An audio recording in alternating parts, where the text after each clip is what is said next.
Imagine living in a world where your daily cup of coffee always costs $3. You know it, you expect it, and life is predictable.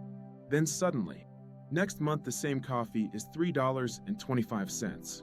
Nothing changed. Same cup, same size, same sugar, same tired barista. But somehow, it's more expensive. That tiny moment, the squint at the price tag, is inflation. Not complicated, not political, just the slow, steady rise of prices over time. And whether you're in the US, Canada, the UK, India, Ghana, Brazil, or anywhere else, this story is your story because inflation visits every country eventually. But let's go deeper. Let's make inflation so simple that even someone who hates economics will finally say, "Oh, that makes sense now." What is inflation? Inflation happens when the cost of everyday things rises and the money you hold buys less. That's it. If a gallon of milk was $2.80 last year and now it's $3.10, inflation happened. If rent was $1,200 and now it's $1,350, inflation happened. If your paycheck doesn't stretch as far as it used to, inflation happened. In the US, average inflation over the last 100 years is about 3% per year. At 3%, prices roughly double every 23 years. That means a teenager today will see prices double by their 40s. A child today will see prices double twice in their lifetime. A retiree feels it instantly. Even tiny inflation hits fixed incomes hard. But inflation doesn't just happen for one reason. There are different kinds, and each tells a different story. Let's break them down in the simplest way possible. The four real types of inflation. 1. Demand pull inflation. More people want something than the amount available.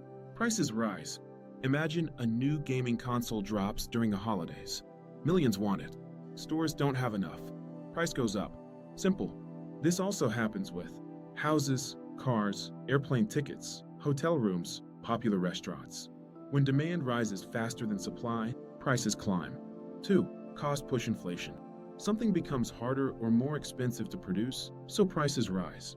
Example, if oil becomes expensive, companies pay more to ship food. That cost gets added to the shelf price. You pay more for groceries, even though the groceries themselves didn't change. Think of 2021 to 2022. Gas got more expensive. Global shipping jammed up. Factories slowed down. Businesses paid more for materials. Result? Prices everywhere went up. 3. Built-in inflation. Workers expect prices to rise. Ask for higher wages. Companies raise prices to cover wages. Cycle repeats. If rent goes up, workers ask for raises. If wages go up, companies raise prices to stay profitable. If prices rise, workers ask for more raises. And round we go. This is common in growing economies. 4. Monetary inflation. Too much money in circulation reduces the value of each dollar. If the amount of money grows faster than the amount of goods, things cost more. Fact, the US money supply grew significantly in 2020 to 2021 to support the economy during the pandemic. Result? People had more cash to spend during a period when fewer goods were being produced. Prices rose. That's monetary inflation at work. 5. Hyperinflation. This is when inflation goes out of control, like 50% per month or even per day. You might have seen examples. Zimbabwe, inflation reached 79.6 billion%. Venezuela, prices doubled every few weeks. Germany, people literally used money as wallpaper. This is very rare in stable economies like the US, Canada, the UK, or most European countries. But it's useful to understand because it shows what happens when governments lose control of inflation. So, why does inflation happen at all? Because the economy is always moving. People buy things. Businesses sell things. Governments print money. Shocks happen, like a war, pandemic, oil spike, or global shortage. Inflation is the economy's way of adjusting. It's not always pleasant, but it's not always bad either. When inflation is actually good. Yes, inflation can be good. 1. It encourages spending, not hoarding. If prices rise a little each year, people don't sit on cash. They invest, spend, and keep the economy alive. 2. It reduces the burden of debt. If you owe $200,000 on a mortgage, inflation makes that amount feel smaller over time. This is why governments prefer a little inflation over none. 3. It signals a growing economy. Healthy inflation usually means more spending, more jobs, more business growth, rising wages. Central banks actually want around 2% inflation. That's the official target in the US, Canada, and most advanced countries. When inflation is bad, inflation hurts when it rises too fast for people's incomes to keep up. This means your rent rises faster than your paycheck, groceries eat up more of your budget, savings lose value, fixed income retirees struggle, credit card debt gets worse. Rapid inflation hits lower and middle income households the hardest. The impact of inflation on everyone. 1. Households. Inflation affects groceries, gas, rent, mortgages, electricity, childcare, healthcare. The essentials. When inflation jumps from 2% to 6%, households often feel like their buying power was cut in half. Even though mathematically that's not accurate, emotionally it feels real. In 2022, US inflation hit 9.1%, the highest since 1981, and people felt it everywhere, from eggs to airplane tickets. 2. Businesses. Businesses face higher wages, higher shipping costs, higher material prices, higher energy costs. To survive, they raise prices. That contributes to more inflation. It's a loop. But inflation can also be good for businesses. Higher prices equals higher revenue. Debts become cheaper over time. Asset values rise. 3. Governments. Governments are affected in big ways. Pros. Inflation reduces the real value of national debt.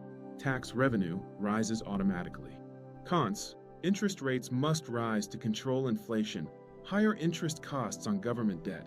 Voters become angry. Social programs cost more. Inflation is both a friend and an enemy to governments. So is inflation good or bad? Inflation is like fire. A little warms the house. Too much burns it down. Healthy inflation, good for growth, predictable, encourages spending and investing, helps wages rise. High inflation hurts families, cuts purchasing power, raises borrowing costs. Extreme inflation, everyone loses confidence in money. Savings are wiped out, economy collapses. The goal is balance. Why inflationary periods may not be all bad. Periods of inflation often mean people are spending, businesses are expanding, jobs are being created, government support is strong, innovation increases. Many of the world's strongest economic expansions happened during moderate inflation. After World War II, inflation was high, but the US experienced a baby boom, rising incomes, strong job growth, booming home ownership. Inflation doesn't always signal decline. Often, it signals a transition. So what can people do about inflation? Inflation is guaranteed. The question is how you adapt. 1. Don't keep too much money in cash. Cash loses value over time. 2. Invest in assets that grow faster than inflation. Index funds, real estate, treasury inflation-protected securities, strong businesses, skill building. 3. Avoid high-interest debt. Credit cards plus inflation equals financial pain. 4. Build an emergency fund. 3 to 6 months of expenses keeps you safe during inflation spikes. 5. Increase your income. The best inflation hedge is earning more money. New skills, side income, and better jobs matter more than ever. Inflation is a normal part of life. It can help you, it can hurt you, but it becomes much less scary when you understand it. Prices rise, money changes value, economies shift, but with the right knowledge and the right habits, you can stay ahead of inflation, grow your wealth, and make smart financial decisions no matter what the economy throws your way. Please subscribe, like, and share the video.